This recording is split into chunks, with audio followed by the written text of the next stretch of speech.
Class 10 का chapter number 1 geography का, जिसका नाम है रिसोर्सेज एंड डेवलपमेंट। ठीक है, अच्छा टॉपिक है। अच्छा, आपको इसमें बहुत कुछ जानने को मिलेगा। रिसोर्सेज क्या होता है, डेवलपमेंट कैसे होता है, इंडिया में जो है कैसे प्लानिंग कमीशन वर्क करता है, ये सारी चीजें जो है हमको यहाँ पर जानने को मिलेंगी। ठीक है, सो सबसे पहले वर्ड आया है, देखो, रिसोर्सेज।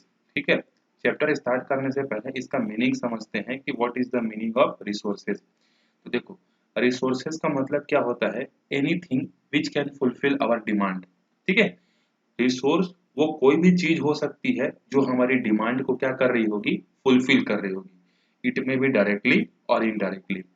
मतलब कुछ चीजें ऐसी होती हैं जो हमारे डिमांड्स को क्या करती हैं, डायरेक्टली फुलफिल करती हैं। जैसे फूड हो गया, आज के डेट में मोबाइल फोन हो गया, ठीक है, कंप्यूटर हो गया, बुक्स हो गए, कॉपीज हो गए, वाटर हो गया, ये सब क्या है, ये सब ऐसे रिसोर्सेस हैं जो कि डायरेक्टली हमारे डिमांड्स को क्या करती हैं, फुलफिल करती है। कुछ अदर चीजें होती हैं जो कि हमारे डिमांड को क्या करती हैं, इनडायरेक्टली फुलफिल करती हैं। ठीक है, उसमें बहुत सारी चीजें हैं। ठीक है, उसमें क्या क्या ले सकते हैं, जैसे इलेक्ट्रिसिटी का प्रोडक्शन कहीं और होता है, उसका बेनिफिट हमको यहाँ मिलता है। ठीक है, तो गवर्नमेंट स्कीम लाती है तो उसका फायदा कहीं ना कहीं हमको होता है।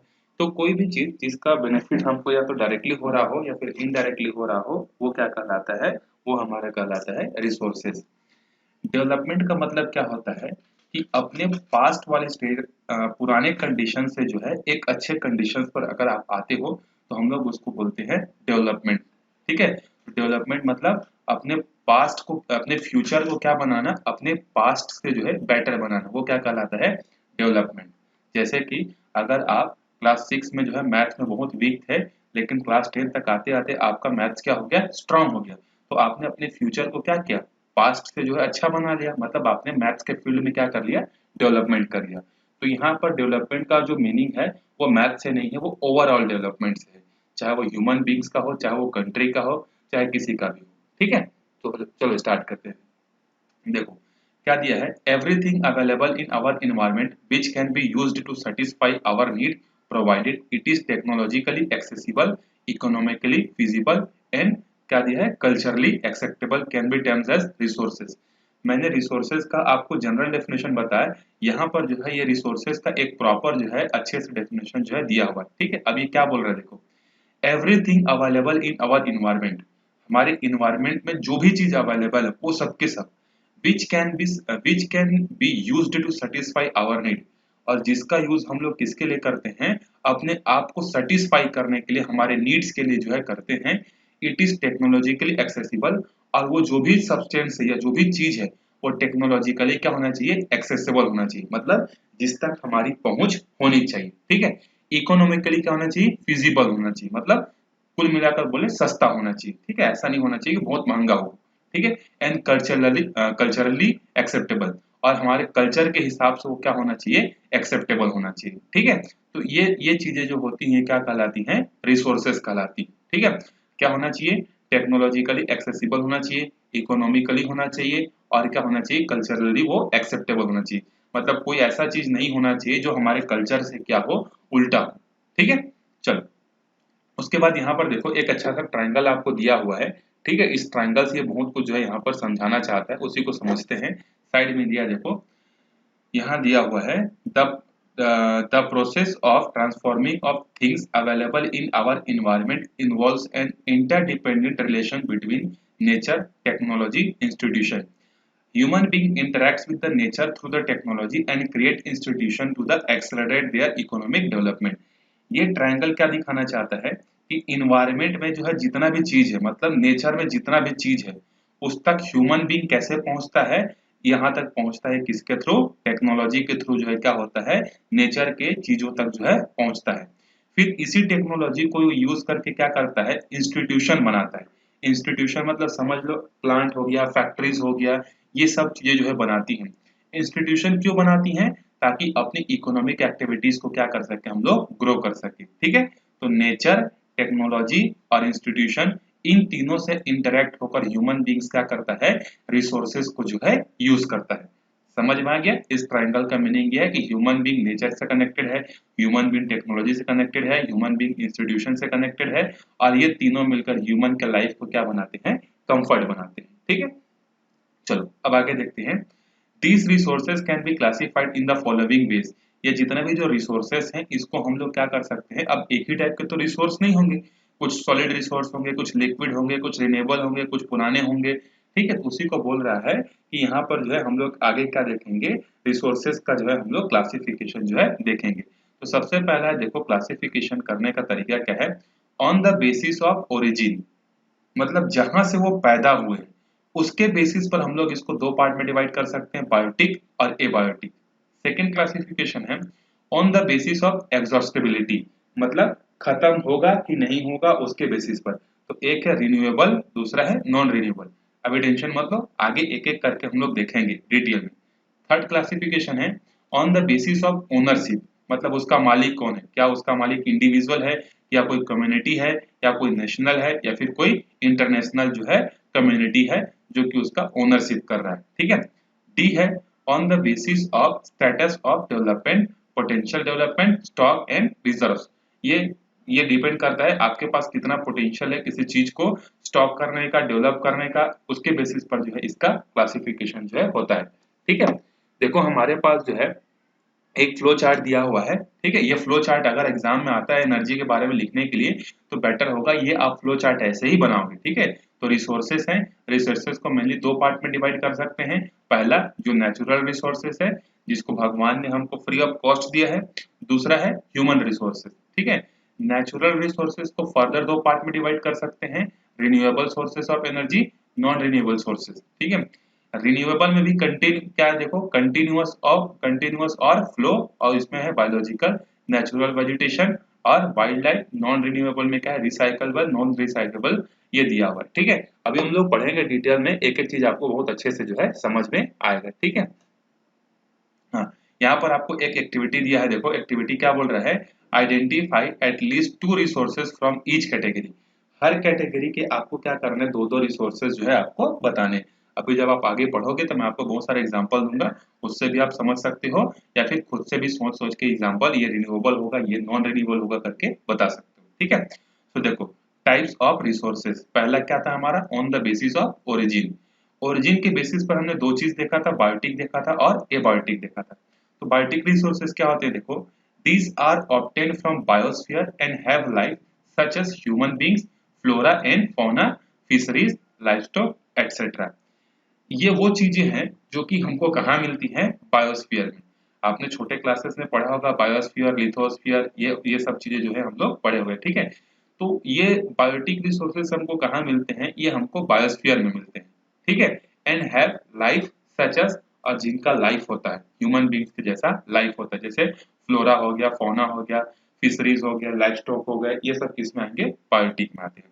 ठीक है, अबायोटिक क्या होता है, all those thing which are composed of non living.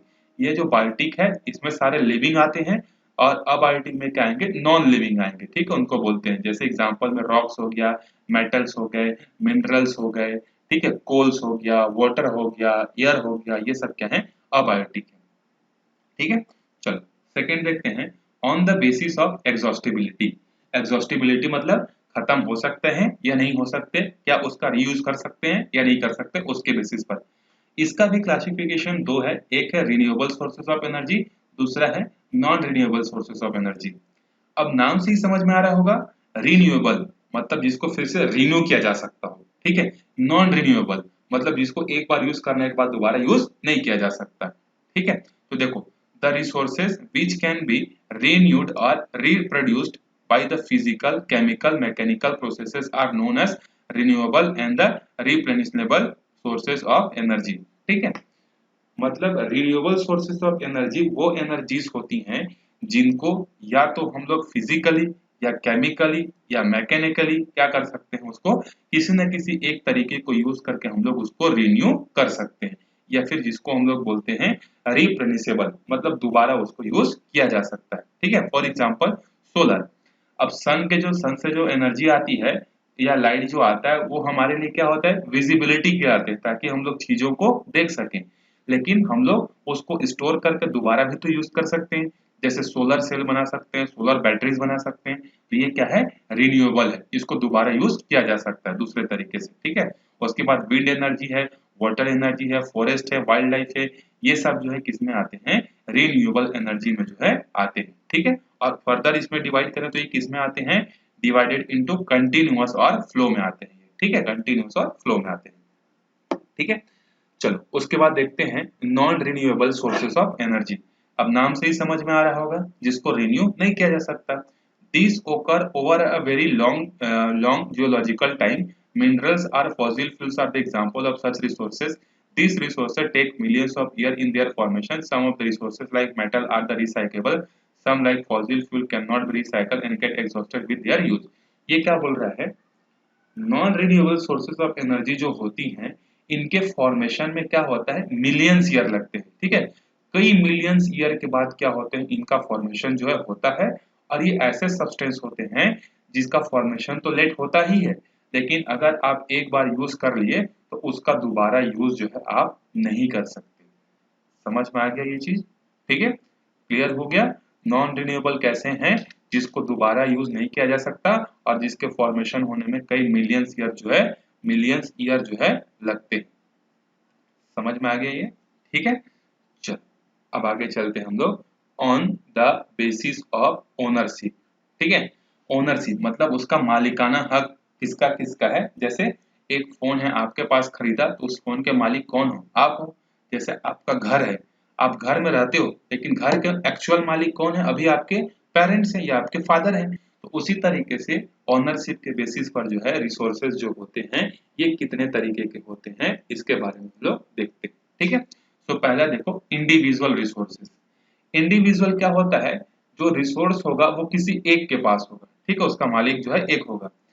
These are also owned privately by individual. Many farmers own land which is the allotted to them by the government against the payment of revenue.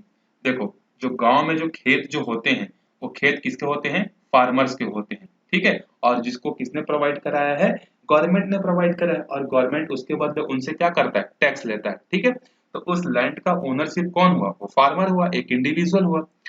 In village there are many people with ownership but there are many who are landless. लेकिन गांव में ऐसा है कि कुछ लोग के पास जमीन तो होती है, अपने लैंड के खुद मालिक होते हैं, लेकिन कुछ ऐसे भी होते हैं जो कि लैंडलेस होते हैं। Urban people own plots, houses and other property, plantation, pasture land and the ponds, water well etc. are the some of the example of the resources ownership by individual. Make a list of resources owned by your household. ये बोल रहा है कि rural area में तो land हो गया, urban area में आपका घर है, आपका प्लॉट है, आपका शॉप है, आपकी फैक्ट्री है, उसके मालिक कौन है, इंडिविजुअल है। ठीक है, तो वही बोल रहा है कि इंडिविजुअल रिसोर्सेस ऐसे रिसोर्सेस होते हैं जिसका ओनरशिप किसी एक के पास होता है। ठीक है, जैसे आपके घर में जो है अगर आपने स्विमिंग पूल बनाया है तो वो स्विमिंग पूल पे क्या है, इंडिविजुअल है। ठीक है, वो आपके फैमिली वालों के लिए है, किसी दूसरे के लिए तो नहीं है, तो उसका ओनरशिप किसके पास है, इंडिविजुअल के पास है। ठीक है, हाउस होल्ड हो गया। ठीक है, उसके बाद आगे देखते हैं कम्युनिटी ऑन रिसोर्सेज। मतलब ऐसे रिसोर्सेज जिस पर हक किसी एक का नहीं होगा, वो पूरे का पूरे कम्युनिटी का होगा।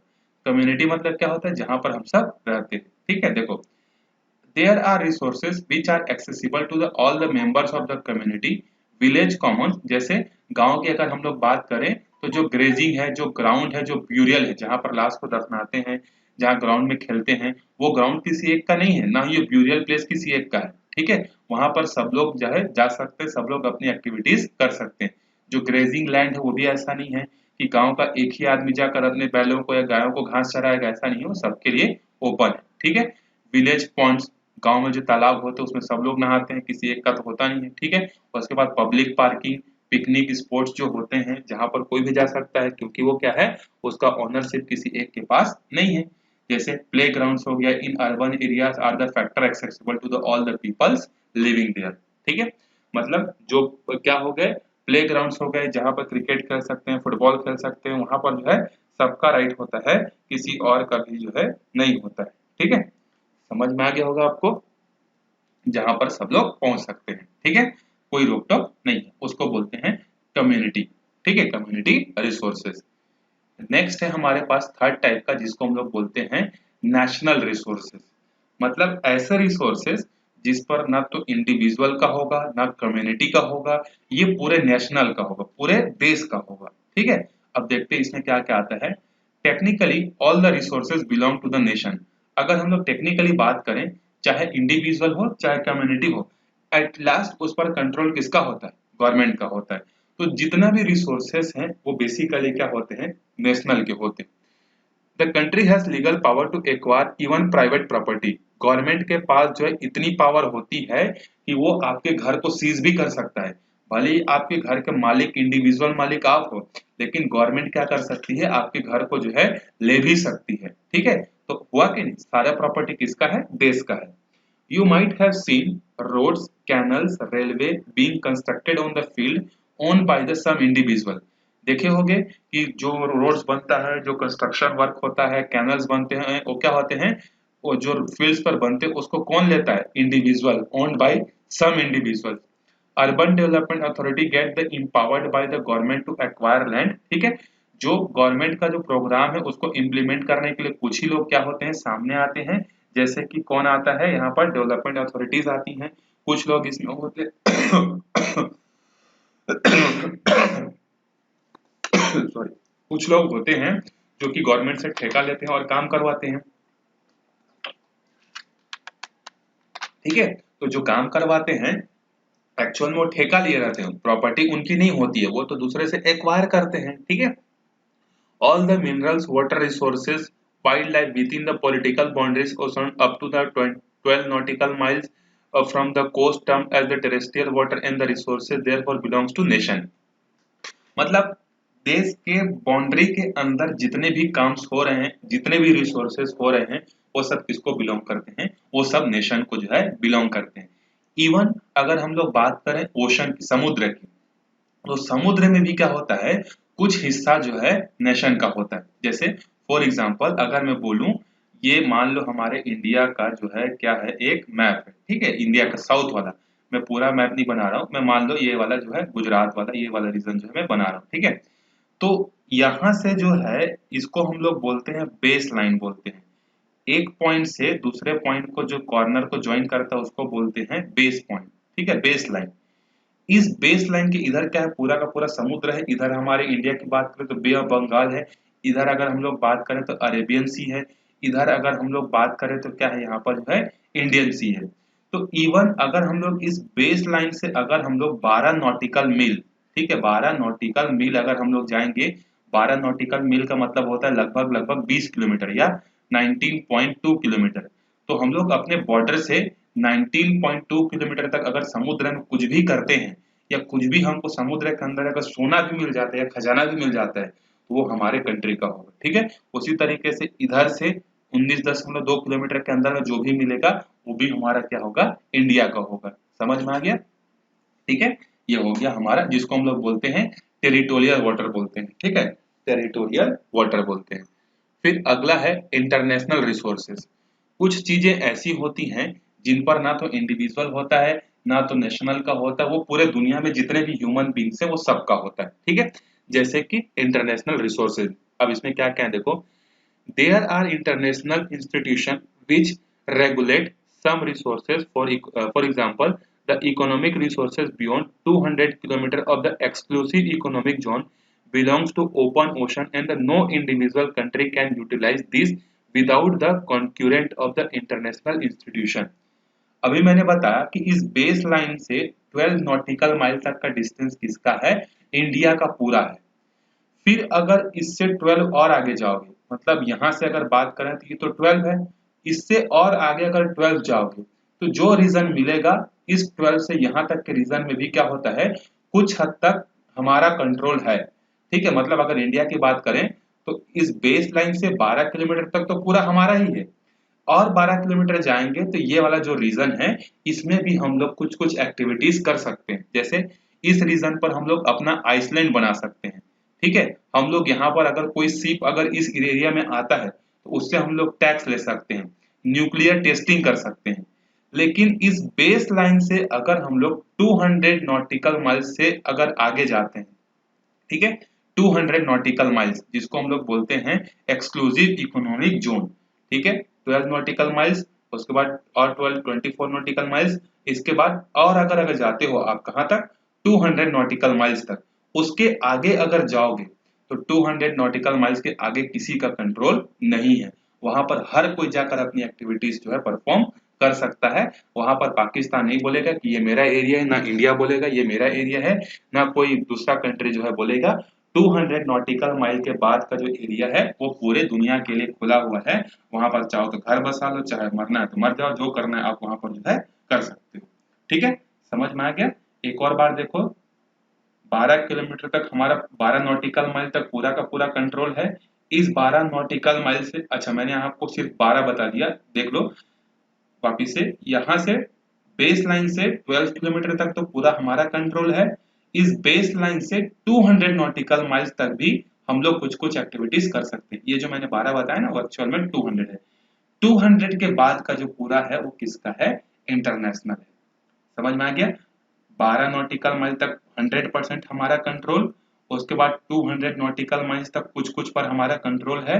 टैक्स ले सकते हैं, नया आइसलैंड बना सकते हैं, यहाँ पर जो है न्यूक्लियर टेस्टिंग कर सकते हैं। इसके बाद ये 12 था, ये 12 था, 200 था। 200 के आगे जितना भी होगा वो सब हमारा क्या होगा, इंटरनेशनल होगा। ठीक है, चलो अब आगे देखते हैं हम लोग। डू यू, देखो यहाँ पर एक दिया है, do you know that India has got the right to mine manganese nodule from the bed of the Indian Ocean from the area lies beyond the exclusive economic zone, identify some of the other resources which are internationally in nature। मतलब ये बोल रहा है कि ये जो Indian ocean है, Indian ocean में क्या है कि इंडिया को एक राइट मिला हुआ है कि देखो मैंने अभी क्या बताया कि जो एक्सक्लूसिव इकोनॉमिक जोन होता है, जो 200 नॉटिकल माइल से आगे होता है, वहां पर जो है सबके सब काम कर सकते हैं। लेकिन इंडिया को जो है एक स्पेशल अथॉरिटी ये मिला है कि 200 नॉटिकल माइल होने के बाद भी इधर जितनी भी चीजें मिलेंगी, स्पेशली इंडियन ओशन में, उस इंडियन ओशन पर जो है वर्क कौन करेगा, इंडियन गवर्नमेंट जो है करेगा। ठीक है, ये इंडिया को जो स्पेशल राइट मिला हुआ है। ठीक है, और इस पूरे दुनिया में सिर्फ इंडियन ओशन ही ऐसा है जो कि किसी कंट्री के नाम पर है। आप देख लो, Pacific Ocean, Arabian Sea, Bay of Bengal, Indian Ocean, ये ओशन इतना बड़ा है जो कि इंडिया के नाम पर है। तो इंडिया के यहाँ बहुत पुराना रिलेशन है, दैट्स वाई जो है इंडिया को जो है इंटरनेशनली राइट है कि वो 200 नॉटिकल माइल से आगे जाकर भी क्या कर सकता है, वहां पर जो है मैग्नीज का जो है क्या कर सकता है, एक्सट्रैक्शन वगैरह जो है कर सकता है। ठीक है, चलो आगे चलते हैं। On the basis of status of development. ठीक है, अगला क्लासिफिकेशन है रिसोर्सेज का, स्टेटस ऑफ डेवलपमेंट की, मतलब आपके डेवलपमेंट का जो है क्या स्टेटस है उसके बेसिस पर देखो। Potential resources, resources which are found in region but have not been utilised, for example the western part of India, particularly Rajasthan and Gujarat, have the enormous potential for the development of the wind and solar energy, but so far these have not been developed properly। मतलब potential resources का मतलब ऐसा होता है कि कुछ ऐसे जगह या ऐसे लोकेशंस होते हैं जहां पर पोटेंशियल जो होता है ग्रो करने का वो बहुत ज्यादा होता है, लेकिन कुछ रीजन से वो एरिया डेवलप नहीं हो पाता। जैसे बोलते हैं ना टीचर्स कि तुम अगर अच्छे से पढ़ोगे तो तुम में बहुत पोटेंशियल है, तुम क्लास में टॉप कर सकते हो, तुम्हारे अंदर टैलेंट है, बोलते हैं कि नहीं ऐसा। ठीक है, तो उसी तरीके से कुछ लोकेशंस ऐसे होते हैं जहां पर ग्रो करने का बहुत अपॉर्चुनिटीज होता है, बहुत बड़ा अपॉर्चुनिटी है, लेकिन या तो गवर्नमेंट के कारण, या तो लोकल पीपल्स के कारण, या अवेयरनेस के कारण, या किसी भी चीज के कारण जो है क्या होता है, वो एरिया डेवलप नहीं हो पाता है, तो उसको बोलते हैं पोटेंशियल रिसोर्सेज। जैसे अगर हम लोग किसी इंडिया के मैप की बात करें तो यहाँ पर जो है क्या है, यहाँ गुजरात है और यहाँ पर राजस्थान है। गुजरात और राजस्थान ऐसे रीजन है जहां पर कंटिन्यूअसली जो है हवा चलती रहती है। तो इस हवा से हम लोग एनर्जी, विंड एनर्जी से क्या कर सकते हैं, इलेक्ट्रिसिटी का प्रोडक्शन कर सकते हैं, लेकिन हम लोग कर नहीं रहे हैं। क्यों? उसके पीछे बहुत सारा रीजन है। ठीक है, तो ऐसे को हम लोग क्या बोलेंगे, रिसोर्सेज को पोटेंशियल रिसोर्सेज जो है हम लोग बोलेंगे। ठीक है, चलो अब आगे देखते हैं। Developed resources, resources which are surveyed and their quality and the quantity have been determined for the utilization। The development of resources depends on the technology and the level of feasibility। Developed resources, नाम से ही समझ में आ रहा है कि ऐसे resources जो कि क्या है, डेवलप्ड है।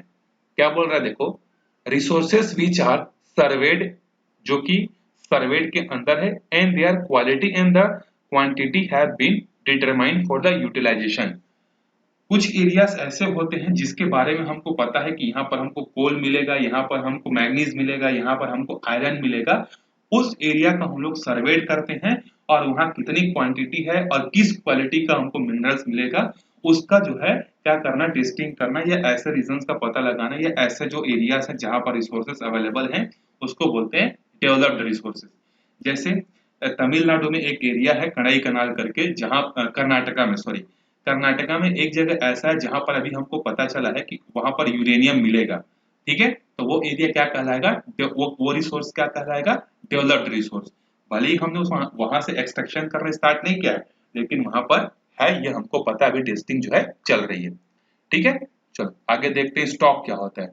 Materials in the environment which have the potential to satisfy human needs but human beings do not have an appropriate technology to accept are including among stock. ठीक है, उसको हम लोग क्या बोलते हैं, स्टॉक बोलते हैं। तो स्टॉक क्या होता है, ऐसी चीजें होती हैं जो कि ह्यूमन बींग्स के लिए तो बहुत ज्यादा यूजफुल है।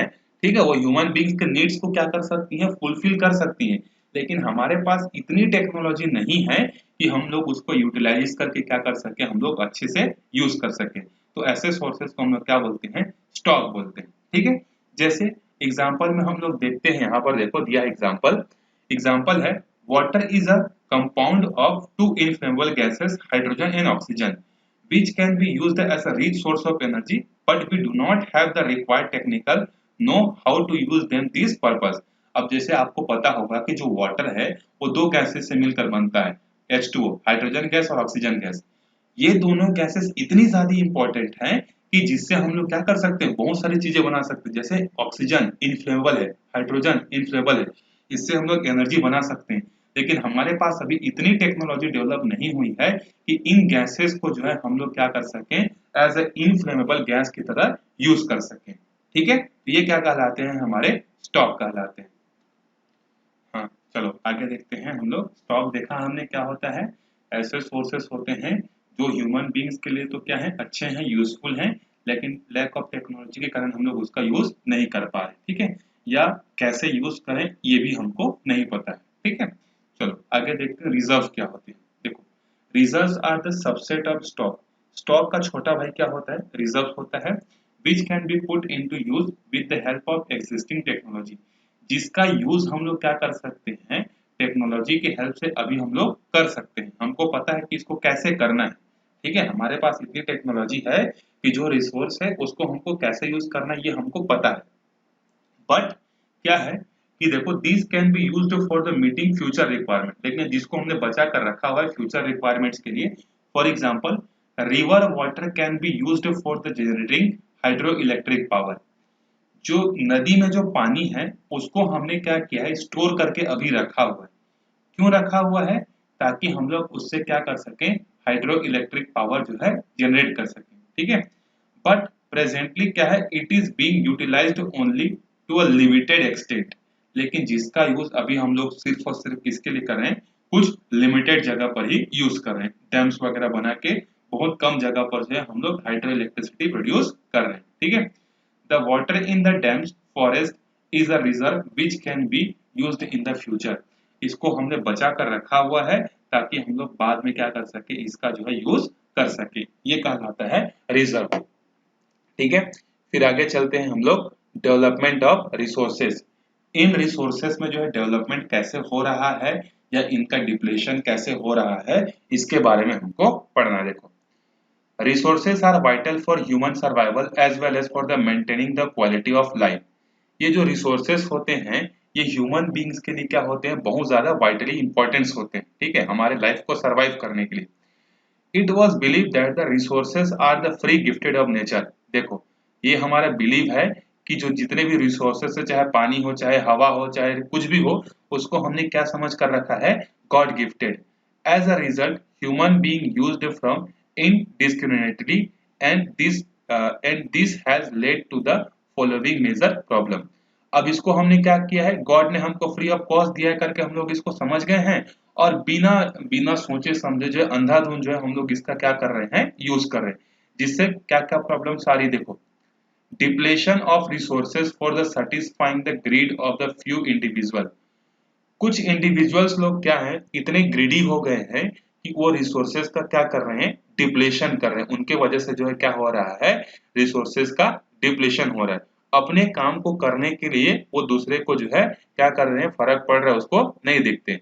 जैसे स्पेशली प्लांट्स वाले जहाँ मैन्युफैक्चरिंग होता है, वहां पर जितने भी वेस्ट जो होते हैं उसको हम लोग बिना ट्रीटमेंट के कहाँ डाल देते हैं, रिवर में जो है हम लोग डाल देते हैं या प्लांट्स वाले डाल देते हैं। ठीक है, तो ये क्या है, ग्रीडी लोग हैं, अपने लिए अच्छा प्रोडक्शन के जो वेस्ट बचा उसको रिवर में डाल दिए। अब रिवर में जो है क्या है, एक्वेटिक एनिमल्स होते हैं, उनकी लाइफ को कोई दिक्कत नहीं है। ठीक है, उनको जो है क्या होगा, कैसे रहेंगे, उनसे उनको फर्क नहीं पड़ता। ठीक है, accumulation of resources in few hands, which in turn divides the society into two segments that have the that is have and have not, or rich or poor।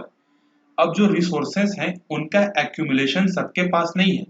कुछ रिसोर्सेस जो बहुत ज्यादा हैं वो कुछ ही लोगों के पास है, जैसे टाटा, बिरला, अंबानी। पूरे देश के अगर हम लोग 100 रुपीज की बात करें तो पूरे देश के 100 रुपए में से 70 से 80 रुपए तो इन्हीं लोगों के पास होगा।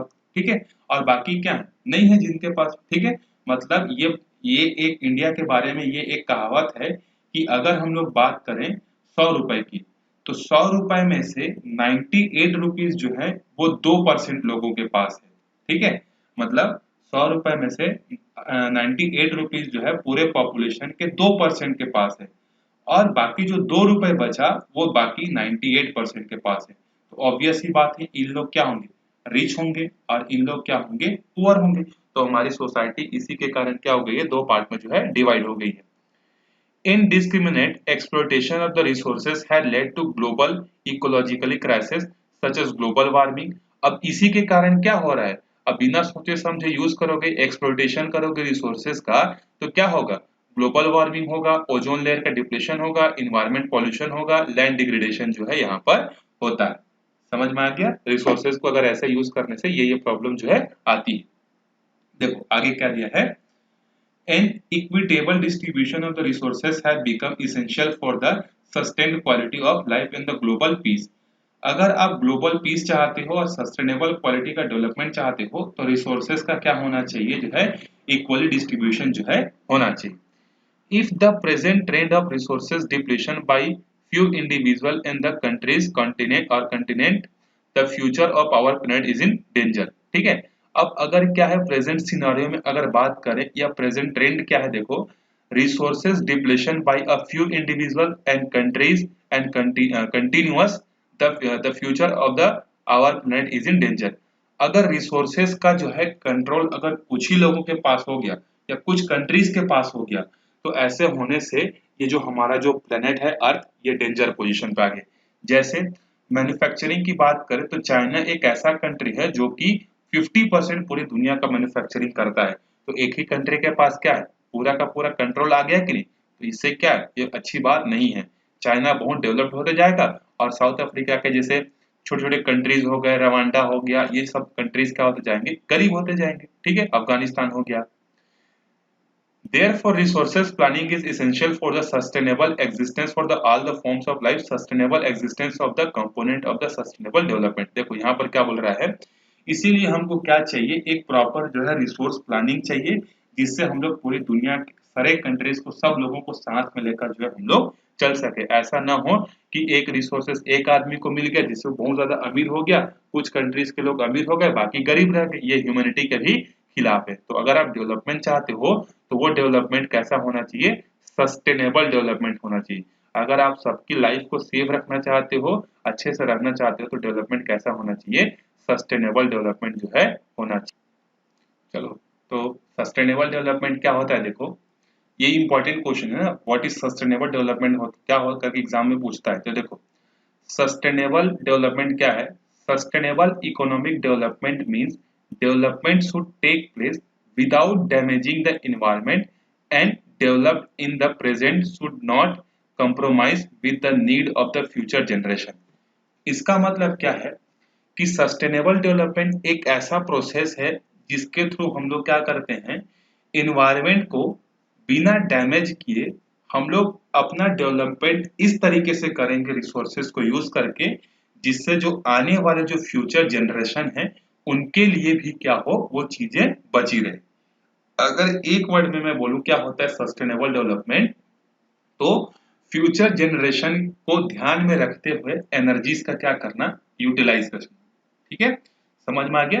तो keep in mind the future generation, ठीक है, उसको हमको यूज करना है। ठीक है, एनर्जीज को जो है यूज करना है। आगे देखते हैं रियो डी जेनेरियो अर्थ समिट 1992। 1992 में जो है ब्राजील में जो है एक जगह है रियो डी जेनेरियो करके, ठीक है, ये जगह का नाम है, जहां पर जो है दुनिया का पहला अर्थ समिट हुआ था 1992 में। ठीक है, उस समय क्या था कि जो पॉल्यूशन लेवल था वो इतना ज्यादा हो चुका था कि उसमें बहुत सारे जो है क्या हो गए थे, दुनिया के जो है लोगों के सामने क्वेश्चन खड़ा कर दिया था कि कहीं ये प्लेनेट क्या ना हो जाए, खत्म ना हो जाए करके। ठीक है, बहुत ज्यादा पॉल्यूशन होता था उस समय, क्योंकि टेक्नोलॉजी इंप्रूव नहीं थी, लोकल टेक्नोलॉजी थी। ठीक है, तो इसी से रिलेटेड जो है क्या हुआ, 1992 में जो है एक समिट हुआ ब्राजील के रियो डी जेनेरियो में। देखो, in June 1992, more than 100 heads of states met in Rio de Janeiro in the Brazil for the first international Earth Summit। मतलब पूरी दुनिया में अभी हम लोग प्रेजेंट की बात करें 2020 में, तो ऑलमोस्ट 209 कंट्रीज हैं। ठीक है, जिनको स्टेट्स बोलते हैं हम लोग। ठीक है, उसमें से उस टाइम जो है इतने नहीं थे, उस समय बहुत कम थे। ठीक है, ऑलमोस्ट 160 140 रहे होंगे। ठीक है, क्योंकि मोस्टली जो है काफी काफी कंट्रीज जो बाद में बनी। ठीक है, तो उस टाइम जो है 100 कंट्री के जो हेड हैं, ठीक है, 100 कंट्रीज के हेड क्या हुए थे, ब्राजील में जो है मिले थे for the first international earth summit, अपने फर्स्ट इंटरनेशनल अर्थ समिट के लिए मिले थे। The summit was the summit was convened for addressing urgent problem of the environment protection and the socio-economic development and the global level।